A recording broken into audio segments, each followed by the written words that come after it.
Welcome to King's Woodshop. I started a project last night that I thought maybe everybody would be interested in. Started not to cover it at all because it's been done so many times on YouTube. I have not done one, not found the need for one over the years, but it's time. So I'm going to walk you through some of the steps of what I found that is helpful in storage, cleaning up some of your mess, and get rid of some of the scrap wood around the garage. It does not have to be perfect. It's shop furniture. Have fun with it. So we're going to cover a few things that I think is necessary to make a drill press table functional, the reason for one, and why does it work. So we're going to try to make one that has a replaceable center, several drawers, show you how to organize those drawers, and hopefully show you some finished projects that makes it work for you. Try to come up the common man's way of making things that's not so complicated. Some simple drawers and things that I found that works, and using the pieces that you can find commonly around the shop. So why a drill press table? Why build one? The need for a drill press table is to cover up that messy metal table that's always on there. It's always rusty, it's always covered in dirt, oil, whatever. So when you drill wood, you need a clean, flat, dry, sturdy surface. So if you've been drilling metal on it, it's always nasty, it's always dirty, it's always oily. So you need it to be able to hold your work down. So I'm going to put some T-tracks into my table. Storage, more drawers. Too many bits and hole saws. The reason for more drawers. Drawers big enough to hold what I need to hold. And to get organized. That is an awful word here in the shop.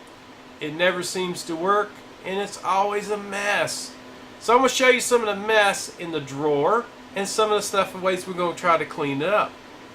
So if you build a drill press table, it's more fun. If you have the scrap wood, it's not too expensive to build. You can build with many different projects, and I'm sure people's probably researched this over and over again like I have, and seen if it's necessary to build one. A new one's going to start out at about $140 and go up from there, depending on the manufacturer and the type of options and little things that you want on it. So I'm going to cut over here, and you see it right behind me here is my start of my drill press table. I've tried to get organized. Zoom in on here a little bit. I've tried to cut and organize some of my drawer components here. And as I cut them, once I get this carcass done, I've picked a 3/4 inch top, and some of the dividers are 3/4 inch, and it's 3/4 inch and half inch plywood. This is just a better grade of sanded plywood. Now you can go Baltic birch if you want to, but I had this already laying around. So if you see some mismatched pieces of wood, this is kind of what I wanted to see what I could come up with as a scrap wood project out of the things that I've built around here in the shop. So if you build it like this and your carcass like this, and you're happy with the way the carcass fits and the way it shows, and I'll show you how it interlocks on the drill press. But as you cut your drawer components and get your pieces together, the way to stay organized with that in this type of project is as you cut your pieces, like here's some drawer fronts and backs, drawer sides, and as you cut each drawer piece before you assemble it, just slip it back in the drawer compartment itself. Move on to the next one, the next one, and the next one. And the number of drawers and the configuration, I will leave it up to you. I settled for 5 different compartments because these deeper drawers, I'm going to put sanding drums, hole saws, and hopefully stand up some bits. And I will show you what I end up coming up with there. This top will end up with another layer of looking like MDF board on top of that. I'm going to cut a hole out in the center here for a interchangeable piece as it gets drill holes and everything, and be able to do that. And then I'm going to put a laminate top on top of the MDF. Now I've seen some people do this. If you've already got a drill press top or a top that already has T-tracks in it, you can just pretty much just, contact cement it right on top of this, and you're done. And you already have your fence, rails, and everything. This is just a way of getting more storage and getting the bits where you need to be, where you can find them when you're working. You stop and then you have to look for a bit. You have to go over to the shop cabinet and look for a bit, and then you come back. There's a lot of leg work involved, depending on where your toolbox is. So this is just, as you cut it, put it in the compartments. Then this is a drawer that I already have gotten mostly finished. So as you can see, it's going to be fairly simple construction here. It is just the 3/4 for the front and the back, and then 1/2 inch. Now this don't have slides or anything in it, so what I have come up with is run your drawer slides a little bit past the back of the drawer itself. And then that way, what happens is, usually you don't pull it past where the drawer stops to look for a bit. So when you're pulling it out, you push it all the way in, you pull it all the way out, and it just kind of hangs there. So once you get to the back, you see all the way to the back, you stop anyway. So therefore, it's got support. It don't pull out on the floor and fall over everything. It's supporting its own weight. The back, I've just used glue, brad nails to hold it together. The front, we did some pocket hole screws here, and then also used glue. That way when you pull it out, you're not looking at brad nails on the side. And then when the final thing is, we're going to put some drawer fronts on these to cover up all these pocket holes, and then put some drawer pulls on. The plan for the bottom is just to take and cut some 1/4 inch scrap Luan that I have, 1/4 inch plywood, and just glue it and brad nail it to the bottom. That's going to be strong enough for this project to hold those drill bits.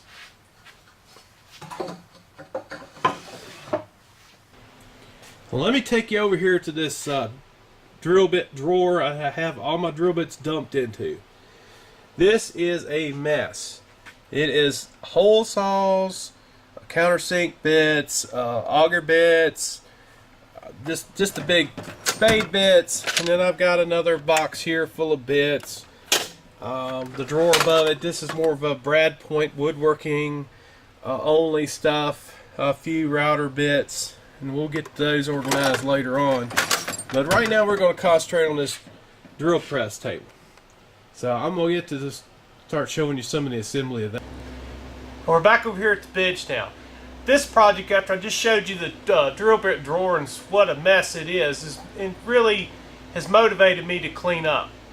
I'm going to go through this and try to show you what I did, and try to show you some simple alternatives if you do not have a pocket hole jig or a brad nailer. So any of this stuff can be done with a hammer, finishing nails, glue, and a square, and a saw of your choice. But I'm going to show you what I did here. On this drawer, I'll put pocket holes in, and then I'll assemble it. And then we'll kind of step through as it go. So if you do not have a pocket holes jig to drill your pocket holes with, which is real popular right now, but you can buy this one at Harbor Freight. It is, $60-some at Harbor Freight. It works really well. It's really well made. It's aluminum.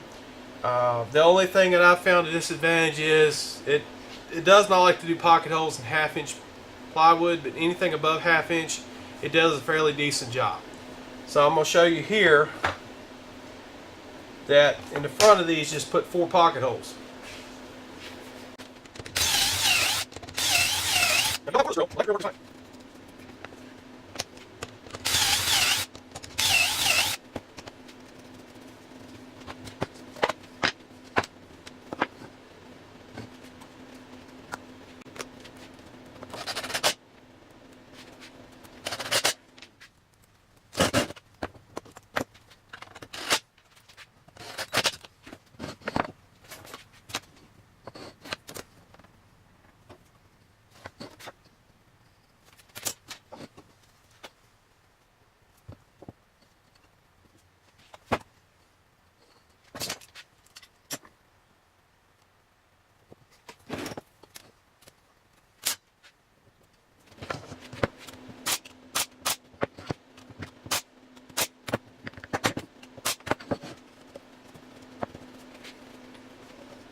Now that wasn't too bad.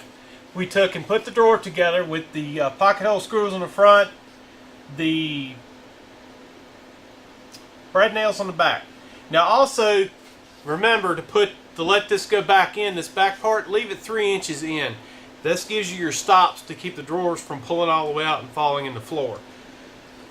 And as you remember to put the 1/4 inch plywood, and you can put 1/2 inch plywood on there, but if you do, just remember to work with your dimensions here and make sure it has plenty of room to work. You don't want it too tight that it won't work. And if you have several drawers the same size, always you can take this back over and slide it back in until you get ready to put the bottom on. Now then kind of cut it all together at the same time, doing one thing at a time. Keeps you organized too. You do one process, so you cut all your boards at once, assemble all the carcasses together, and then go back and put the bottoms on. That way you're not running around and trying to get yourself into a lot of trouble, getting all confused. Make sure you label and put everything together as you go. The way to stay organized as you build, I said reset these back parts of these drawers in about 3 inches. Build yourself a little block, put your little line on it, that way you don't have to keep fumbling with a ruler or tape measure. Just slide it in there to where it needs to be, bump the block back to it, and then just put your clamp on just like this. And then you can put your brad nails down the side, and then you can go from there. I don't know where I keep putting I keep laying my safety glasses down, or pencils. Can't find nothing. Yeah, y'all ever had that problem where you can't find anything? It's just laying, oh, no, there it is. Good grief, this is ridiculous. Just like I say, organized. Just try to keep everything organized as you go. Getting ready to put the bottoms on the drawers now, and then I'm gonna cut that off camera, then come back and we'll show you how I'm gonna attach this.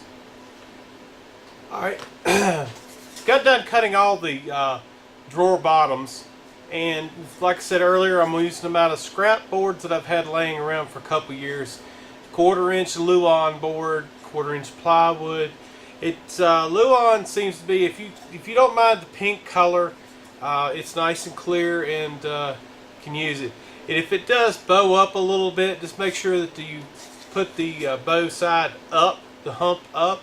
That way as you staple it down, tack it down or anything, it kind of pulls it down. Anything that you use. You can use nails, anything with a little small head on them. Underlayment nails with a little ring shank holds this down real well. But I'm going to use the pneumatic stapler, some inch staples here, and you just need to make sure you put plenty of glue around this thing to hold it down, and then you can put your staples in.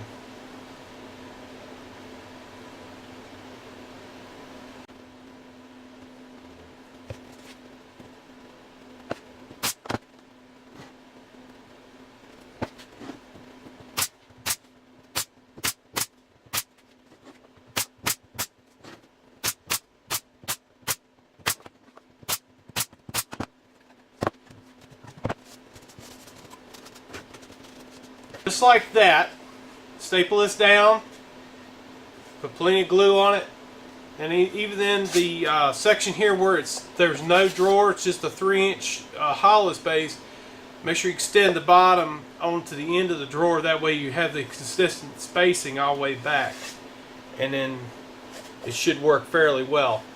A lot of people, if you don't like the 1/4 inch, feel free to use 1/2 inch, but just make sure that you leave plenty of room for that extra 1/4 of an inch there. And then you could trim this up with the router bit or belt sander or whatever you have if it overlaps just a little bit.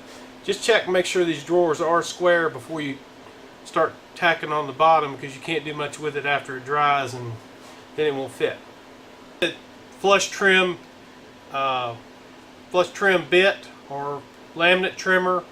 You can use this in a full-size router or a small handheld router. This is what I was going to use to round over the edges of these drawers. So, see if we can do that. Let me move the camera.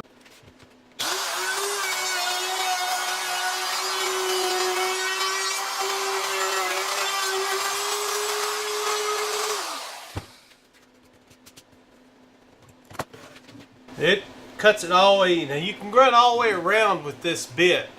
It just one side was hanging over more than the other, but that's how you. The best way of trimming this up would save you a little time having to keep going back to the saw and cutting it and fitting it and everything. So that makes the exact fit to the drawer. So I'm gonna do the rest of them here, and then we'll look at how it fit. Well, here we are. We got the drawers all in. And I didn't bore you with all the cutting and the assembly of the front of the drawers, but basically what you've got here is the fronts on these drawers themselves. Just 1/2 inch plywood. You cut it to fit your cracks here, evenly spaced like you want it. Now this will have a top on it that will come out over top of these drawer edges, so the dirt won't fall down in them. So what I've done here, we cut all the fronts, and then we took and from corner to corner to find the centers. We put the pocket hole screws, just run it through from the front into that X. Then I positioned the drawer front how I wanted it, drove that through into the center, and that will also serve as a marking point for the knob on this drawer here. That's how I got this one in the center. But also, once you get this screw, get this drawer, and you're happy with what position, the gap, the overhang, and how it's going to shut and close, you know, with the other drawers itself, you want to come in here and put 2 screws, one here, one here, tightens it down. So I'll do that real quick here.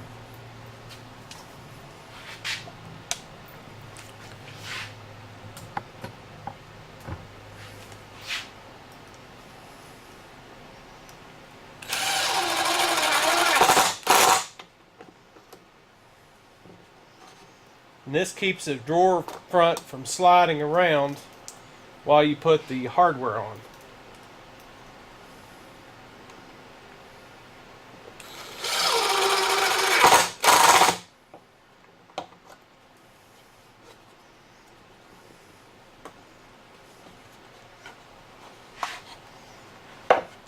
And you go back in here and take the front screw out. Take the appropriate bit to size up with your hardware screw here. Drill the center of this hole out. And just pretty simple, just put the screw from the inside out. Put your hardware choice, whatever you'd like to use. Pretty much, there it is.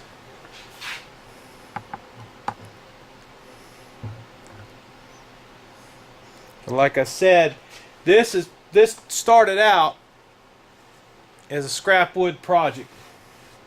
I was going to try to stay within a budget and try to use up what I have available in the shop.